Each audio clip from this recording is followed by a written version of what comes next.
চমকং শিক্ষক কল্যাণ সমিতিৰ উদ্যোগত আজি চমকং উচ্চ মাধ্যমিক বিদ্যালয়ত চমকং নাৰায়ণপুৰ প্ৰাথমিক বিদ্যালয়ৰ সদ্য অৱসৰপ্ৰাপ্ত প্ৰধান শিক্ষক চন্দ্ৰকান্ত ৰায় আৰু চমকং অঞ্চলৰ পৰা 2023 শিক্ষাবৰ্ষত হাইস্কুল শিক্ষান্ত পৰীক্ষাত প্ৰথম বিভাগত উত্তীৰ্ণ হোৱা কৃতি ছাত্ৰ-ছাত্ৰীসকলক বিশেষভাৱে সম্বৰ্ধনা জনোৱা হয়।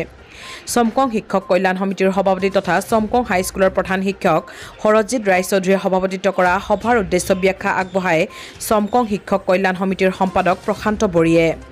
চমকং শিক্ষক কল্যাণ সমিতিৰ সদস্য তথা চমকং নামনি পাগ্ৰ প্ৰাথমিক বিদ্যালয়ৰ সহকাৰী শিক্ষক মহেশ কাৰ্ডঙে আধৰা অনুষ্ঠানত চমকং নাৰায়ণপুৰ প্ৰাথমিক বিদ্যালয়ৰ সদ্য অৱসৰপ্ৰাপ্ত প্ৰধান শিক্ষক চন্দ্ৰকান্ত ৰায়ক বিদায় সম্বৰ্ধনা জনোৱা হয়। চমকং শিক্ষক কল্যাণ সমিতিৰ তৰফৰ পৰা গামোচা চেলেং সফুৰা মানপত্ৰ ধৰ্মগ্ৰন্থ অংগবস্ত্ৰ ছাতি প্ৰদান কৰি অৱসৰপ্ৰাপ্ত প্ৰধান শিক্ষক চন্দ্ৰকান্ত ৰায়ক বিদায় সম্বৰ্ধনা জনোৱা হয়। লগতে তেওঁৰ সহধৰ্মিনী ৰায়ক চেলেং মেখেলা আদি সামগ্ৰীৰে সম্বৰ্ধনা জনায়। সম্বৰ্ধনা গ্ৰহণ কৰি অৱসৰী প্ৰধান শিক্ষক চন্দ্ৰকান্ত ৰায়ে কয়, অতি পিছপৰা চমকং অঞ্চলত 70 দশকতে শিক্ষাৰ পৰিৱেশ নিৰ্মাণৰ বাবে গ্ৰামাঞ্চলৰ কৃষিজীৱী ৰাইজে হাত উজান দিছিল বুলি উল্লেখ কৰি কেইবাগৰাকী শিক্ষানুৰাগী ব্যক্তিৰ নিৰলস প্ৰচেষ্টাত কাঠ বা খেৰ আদি যোগাৰ কৰি বিদ্যালয় প্ৰতিষ্ঠাৰ কামত জড়িত হৈছিল বুলি বক্তব্য ৰাখি চমকং নাৰায়ণপুৰ গাঁৱৰ প্ৰাথমিক বিদ্যালয়ত অভাজনকে প্ৰতিষ্ঠাপক শিক্ষকৰ দায়িত্ব অৰ্পণ কৰিছিল বুলি চমকং শিক্ষক কল্যাণ সমিতিয়ে প্ৰতি বছৰে আমাৰ উচ্চ আৰু উচ্চতৰ মাধ্যমিক বিদ্যালয়ৰ কৃতি ছাত্ৰ-ছাত্ৰীসকলক সম্বৰ্ধনা অনুষ্ঠান এটা আমি এনেকুৱা সময়ত অনুষ্ঠিত কৰি আহিছোঁ আৰু তাৰ লগত সংগতি ৰাখি আমাৰ চমকং শিক্ষক কল্যাণ সমিতিৰ অন্তৰ্গত যিবিলাক অৱসৰপ্ৰাপ্ত শিক্ষক তাৰ লগত একেলগতে সম্বৰ্ধনা আমি জনাইছোঁ, বিদায় সম্বৰ্ধনা।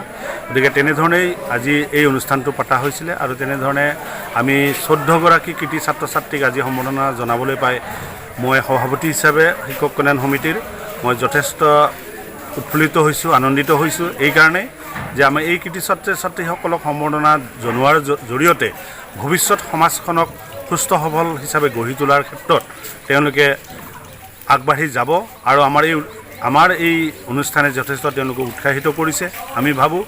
আৰু আগতেও এনেধৰণে আমি প্ৰথমতে আমাৰ এই অঞ্চলত পিছপৰা অঞ্চল হিচাপে মেট্ৰিক বা হায়াৰ ছেকেণ্ডেৰীত ফাৰ্ষ্ট ডিভিজন পোৱাটোৱেই কঠিন আছিল, কিন্তু এই অনুষ্ঠানটোৰ জৰিয়তে আমি যথেষ্ট সংখ্যক ছাত্ৰ ছাত্ৰীক আমি ষ্টাৰ বা ডিষ্টিংশ্যন ইত্যাদি পোৱাৰো আমাৰ এটা উদাহৰণ আমি দেখিবলৈ পাইছোঁ পিছৰ পৰ্যায়ত। গতিকে আমাৰ এই অনুষ্ঠানটো যথেষ্ট সফল হৈছে বুলি মই ভাবোঁ। আৰু লগতে আজি যিগৰাকী শিক্ষকক আমি বিদায় সম্বৰ্ধনা জনালোঁ, তেখেত এজন আমাৰ অঞ্চলৰ এজন কৃতি শিক্ষক, আদৰ্শ শিক্ষক, যিজনৰ পৰামৰ্শ আৰু দিগদৰ্শনে আমাৰ গোটেই অঞ্চলৰ শিক্ষক শিক্ষয়িত্ৰী সমাজখনে এটা দিশত যাবলৈ সক্ষম হৈছে। তেখেতলৈ আমি অশেষ ধন্যবাদ জনাইছোঁ।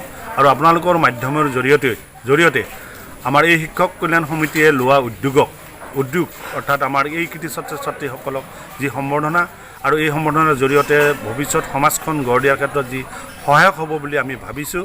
আৰু বিদায়ী শিক্ষকৰ যি আমাৰ